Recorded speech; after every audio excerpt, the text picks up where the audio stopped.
Hello and welcome or welcome back to my channel. My name is David Novak. If you've followed my channel for the last several months, you'll know I was pumping out a lot of poems, which most recently I've put together in a book titled Against Fascism. I've ordered that book from my self-publisher, Lulu.com. It has not arrived yet. I don't know if it's even in production yet. But in order to put that compilation together, I had to use Microsoft Word, which I have subscribed to. I will probably be canceling it very soon. And I used a template for an older book, which I had done very much along similar lines as the new book Against Fascism. And that is a book I had done small poems, poems that I had posted under the pseudonym of I Am Small. Forget the X in my name. If I could cancel that, I would. That was how I was attempting to market myself in those days. Looking at the copyright page, I see something in here about 2007. So I'm guessing that these poems were written about that time, and they largely pertained to events in Iraq, the U.S. invasion and occupation of Iraq. So they were very much poems temporally focused, much as the more recent book is. And so it's curious, 18 years after the fact, as the context has begun to slip away, to see how well these poems hold up. I'm not sure that they hold up so well, but some of them here or there may well do. I haven't looked at this stuff very frequently at all. But I thought I would read some of these poems and try to recall some of the tenor of the times. Although our circumstances today seem extreme, living under an autocratic regime that is striving to implement full force fascism upon us, there were trial attempts previously. George W. Bush frequently would say, not just that one time in Michael Moore's movie, frequently would say that he wished he could be a dictator. And it was during the Bush-Cheney administration that initial steps were taken to try to obviate habeas corpus, to try to rendition folks to territory outside of the U.S. For torture purposes. You may remember that torture was the big hallmark of the book of the Bush-Cheney administration. So I've picked out a good number of poems, just flipping through it. And pardon me if I stumble. I may not be so familiar with these. I did not practice in advance. So this one is titled The Disillusioned. Actually, a number of these that I'm going to read tonight take the viewpoint of the soldier. Remember, mommy, I'm off to get Saddami, so send me a salami. Tom Lehrer amended. Of course, that should be emended, I think, but I wrote it wrong. So just a little quote to start out the poem. They said that I was fighting for my country, and I was, but now I merely feel like such a fool. My countrymen did not support my mission or my cause, and I was just unwittingly a fool. Whoops, a tool. Let me start that one again.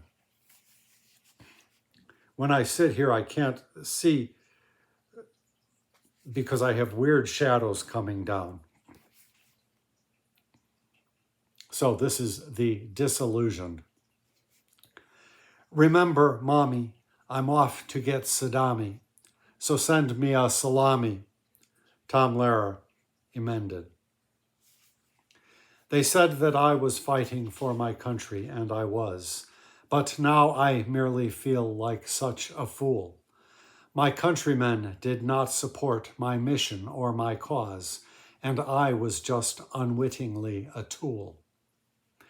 Those we supposed we went to help despised us even more, yet scores of cruelties couldn't make them like us.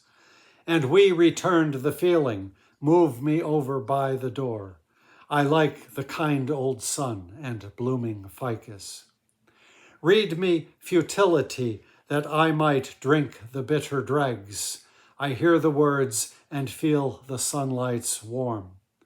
Now my remorse runs like a millipede on all its legs, but I asked God to keep me safe from harm. The government has put me in a slum with all the rest, a seedy place where no one gives a damn. So different from the words with which a youth was wooed, caressed, which is the reason I'm in such a jam. Prior to my enlistment, all the world was in my hands, my faith in God and government intact. But now I see it merely was the worst of brigand bands which sought my services, and that's the fact. No, let me rest a while. The kind old sun will ease my pain, while propaganda tells me I am happy. Yet it was all a vanity for which my troop was slain, myself condemned to this discomfort crappy. Remorse runs like a centipede, but I no more can run, and bleeding hearts may like to bleed, but tell me what they've done. Yet I, that served them in their greed and sacrificed my fun, what have I left but life low-keyed and pain beneath the sun?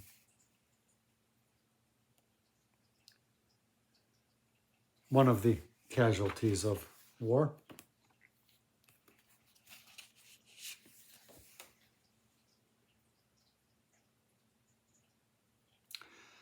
This one is titled, And a Rogue is Married to a... Recuerdas aquella tarde que me juraste amor, el cielo sin una nube y en el jardín la flor. You promised me a rosy road when we took off together, but differently events have flowed, turned cloudy is the weather. I put my trust in you, alack, yet I ought have foreseen when honeymooning in Iraq, so struck your fancy keen. My parents warned me not to go along with such a rogue, displayed your crucifix shone so, and tender was your brogue. It seemed that you spoke just for me, my heart and eyelids fluttered. To tell the truth, I did foresee, and that is why I'm guttered. Recuerdas aquella tarde que me juraste amor, el cielo sin una nube y en el jardín la flor. That quotation comes from a zarzuela that I worked on in my younger days. And it is sung, of course. Recuerdas aquella tarde que me juraste amor, el cielo sin una nube y en el jardín la flor. La something de primavera. But I don't remember it. It's a very long time ago. Sorry, I'm just going off here. This one is titled The General's Wine. Effete, if orotund, he is Petreius at the table, who shows his guests the best of his wine cellar. See the label. I am, he says, a realist. Such quaint naivete throws doubt upon the utter gist of what he has to say. So he commands the forces from a compound so refined. Tennis, perhaps, he's never glum with questions in his mind. Here's a fine bottle. This was once pride of Ulysses Grant. So go gentle with the cork, you dunce, the best that you could want. Despite high praises at that bar, some guests did scowl and frown. Not either piss nor vinegar, it tastes so watered down. I think General Petreius must have said something about his being a realist, which stuck in my craw and irked me, because you always ought to beware of anybody who says, I am a realist. This next poem is titled The Realist. How dare a person doubt or wonder? How dare a person question how? For there was never made a blunder by one whom fortune did endow to be a realist. Citizens and interlocutors, down to a man, each one of them with heads in clouds, were not straight shooters who asked to know the stratagem of such a realist. Realists never make mistakes, but even improvising fare flawlessly, having what it takes, though seldom in the world was there so grand a realist. Petreius knows, and shame on you for asking, did he yet consider? For one so great in judgment true, innately would not be a kidder, proudly a realist. The lives of men depend upon his single realistic judgment, because when all is said and done, refusal thus to bend and budge meant he is a realist, profoundly realist. I really must insist. I think you can hear there's a similarity in tone with some of the poems that I have done in this past 3 months. So this book will make a good companion piece to that other book if you are inclined to go down memory lane to 18 years past. So this one is about John Peter Zengler, Zengler.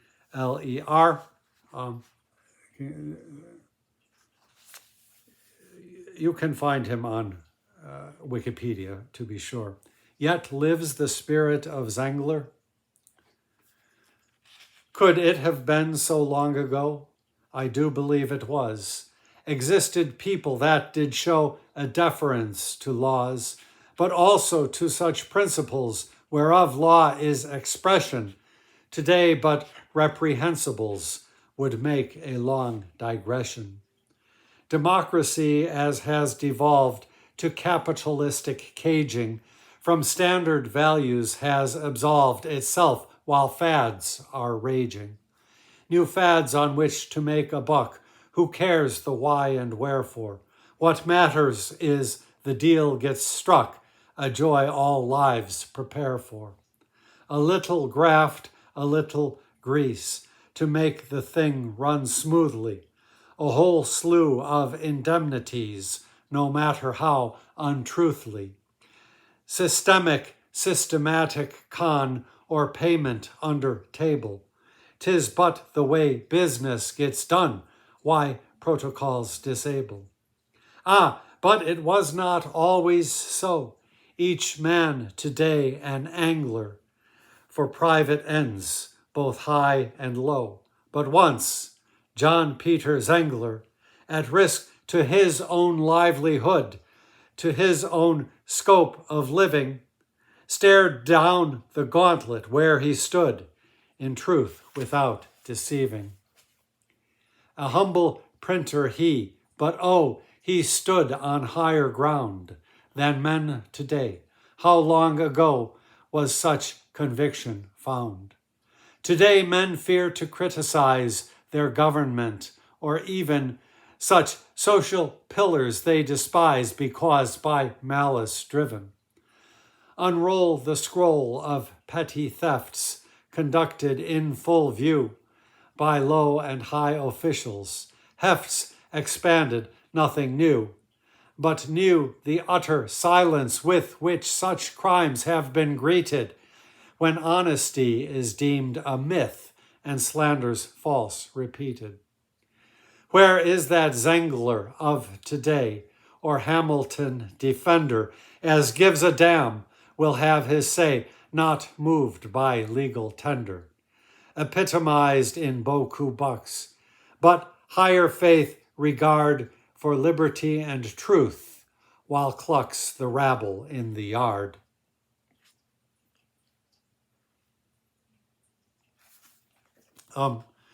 There has been a consistency with the Republican Party. As I say, the Bush-Cheney administration was, in many respects, merely a precursor, a trial balloon for what we have now. If you ever read Gogol's book, marvelous novel, Dead Souls, you may remember the long digression, I think it's told in the first person, the story of Captain Kopeikin, a soldier who returned home, and how he fared after he was, what is the word, demobbed? I don't know. So this, I took him as a character, but of course it is not a Russian soldier speaking. Captain Kopeikin. My name is Captain Kopeikin. I will not go away. I've served in many armies, but it is Iraq today. Civilians have me in their sights and have me in their pay. But when it comes to benefits, then it's, what's that you say? Cannon destroyed my ears and scrambled all the brains inside. But politicians label me a nation's foremost pride. Alas, the springs of sympathy have all gone up and dried. For when it comes to benefits, then it's good lad, abide. Soldier, abide, they tell me, but I've been abiding long. Can't get no work, but I am broke that once was manly strong. Yet though parades call up my name when there's a motley throng, when it comes to my benefits, then is something wrong. It's hard to hobble half a man, but I am growing old. Perhaps I have sweet children to be sheltered from the cold. And though they might be gratified, their father was so bold. When it comes down to benefits, then it's patience to hold. You sent me to Fallujah when I couldn't find no job at home. It's robbing Peter whereby Paul so as to rob. But even in Iraq, a firing shots into the mob has brought me meager benefits when it's corn on the cob. God bless you, all so civilized, as I tried to uphold your words of truth and beauty, thought your words were good as gold, in which I was mistaken, that am no more thought controlled. For now I know the benefits of its less than extolled. As Captain Kopeikin, I cannot die or go away, but rest upon your conscience, even while the children play. For my words grieve me less than must your own auto da fe. For when it comes to benefits, then it's your hell to pay.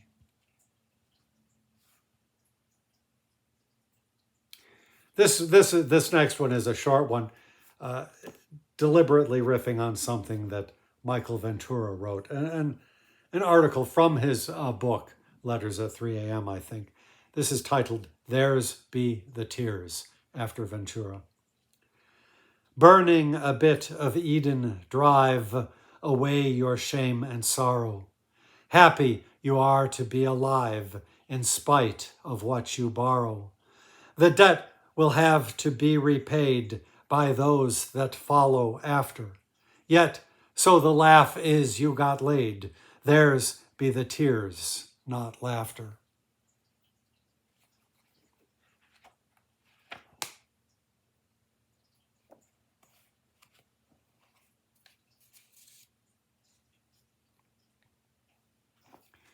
This, a couple of short ones. This one is titled Prisoners. It is a thing of power to have someone in control. A raghead seeking trouble, so I'll give him plenty some. It's fun to play tormentor, though there isn't any goal beyond the cruel infliction. Yeah, so maybe it was dumb. They're like subhuman animals. A person gets so sick. The hospitality is not so pleasant over there. It doesn't take a sadist to get pleasure from a kick. But I'm glad to be gone. Miasma seems to hover there.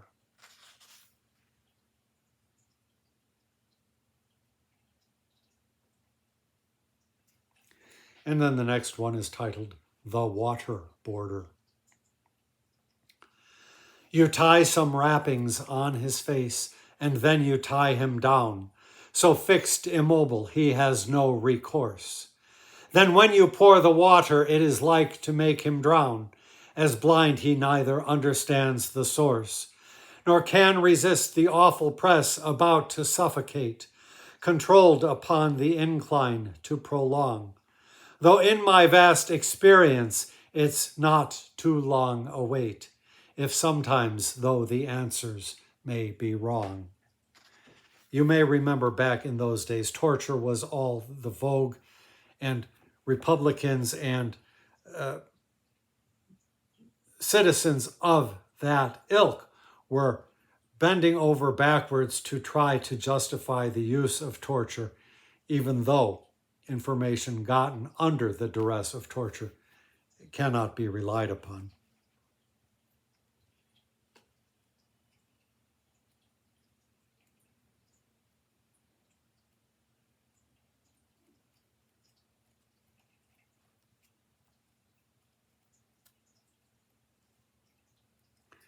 I think just a couple more.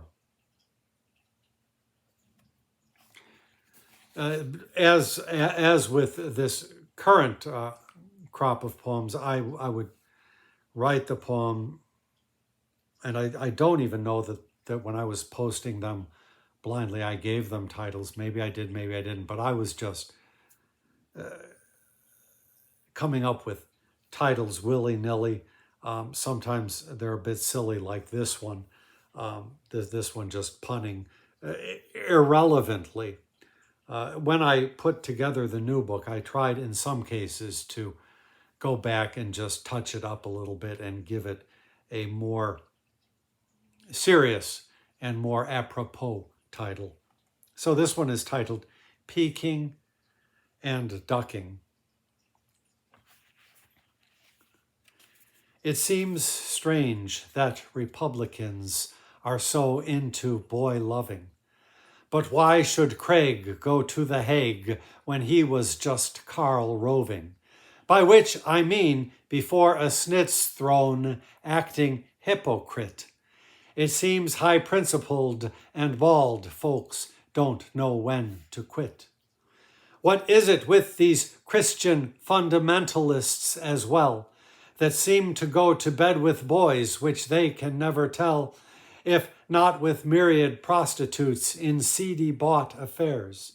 the coalition does much more than putting on its airs. I'd rather keep my nose from out the bedroom of a brother, but my compatriots, it seems, will not abide that druther. Republicans as fixate, if it leads minds to catharsis, imagination on the pricks as penetrate dark arses. Please, is it such a thrill to think upon what others do in privacy? It seems to me you merely misconstrue images flashed continuously upon your troubled mind, heavily breathing, thoughts upon another man assigned. Look, I'm a carnal man as much as any other fellow, but I'm a mite annoyed with trying to drown out the bellow. Y'all sound like elephants in heat, whatever that may sound like, trumpeting yearnings unfulfilled for passions all unbound like. Leave me in peace. Beneath the sheets I have a dainty lover, gender of whom, though you presume 'tis not yours to discover. The creature has that suppleness, gentility of youth, while you distract as per extraction of a rotten tooth. The object of my sweet desires and my affections is so smooth in skin unblemished as I press and make like this. But why is it so grave to you what sort it is I kiss? Regardless, I and someone have achieved a perfect bliss. So I imagine in the dark it turns you on to think and think, but we have set the car in park while yours is rolling off the brink.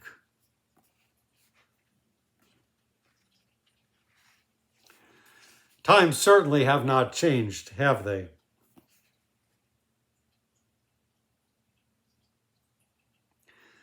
This is a bit of a long one, titled Acting Large. It's all a bunch of chaos with the kill zone creeping closer. It's hard to gauge the pitch of pith, nor am I a supposer. The endless enmity of night, I wish I had the chance to sleep more than an hour, all right, but that's our circumstance.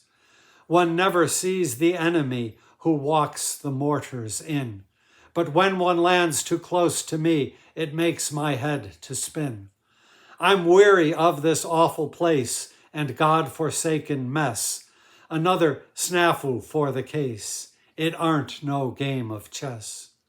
Who knows where from they had appeared, those corpses over there, missing their heads, but war is weird and death is common fare. Without an enemy on which to vent my hostile rage, my anger sometimes makes me twitch, but better turn the page. Attackers are invisible, and yet they do attack. The hours are divisible, yet sleep all seem to lack. The mortars come like footballs, while you hear them offsides splash, exploding, signature their style. Debris has left a gash. Rocket-propelled grenades again, then suddenly it seems quiet, and I may not explain except for rancid dreams. There are two soldiers over there, American like me. What are they laughing for? So near, yet I can hardly see. I see the corpse beneath their feet. I see one with a stick. While they are acting indiscreet, the whole thing makes me sick. Pull out, boys, so it's time to go back home now to our base. Some things a man may never know. Tonight that was the case. Like what the hell's it all about? Some nincompoops in charge, acting upon a hunch, no doubt. So aren't we acting large?